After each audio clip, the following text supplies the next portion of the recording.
কখনো তার চেহারা নিয়ে আকৃতি নিয়ে কটু কথা বলতে পারবেন? আল্লাহ আমাদেরকে যাকে যেরকম বানিয়েছে এতেই আমরা হ্যাপি, ঠিক কিনা? অন্যেরটাও বলতে পারবেন না, নিজেরটাও পারবেন না। হায় রে আমি এত কালা কেন, হায় রে আমি এত খাটো কেন, হায় রে আমি এত, এগুলো বলা যাবে? এটা আমাদের একটা বড় আকীদার সাথে কন্ট্রাডিক্ট করে। সেটা হচ্ছে আর রিদা বিল কাদা।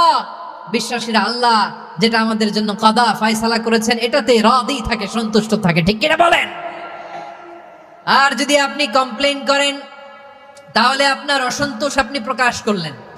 নারী হয়ে আপনি খুশি হবেন, আপনি পুরুষ তো এতেই খুশি হবেন। এখন পশ্চিমা বিশ্ব থেকে একটা রোগ বেরোইছে, এটাকে জেন্ডার ডিসফোরিয়া বলে। নারী হয়ে সে খুশি না, সে পুরুষ হতে চায়, এরকম আছে না নাই? পুরুষ দিব্যি পুরুষ, সুস্থ পুরুষ, পুরুষ হয়ে হ্যাপি না, সে নারী হতে চায়। শরীফ হতে শরীফার গল্প আপনারা শোনেন নাই? এগুলোর সাথে ইসলামের কোনো সম্পর্ক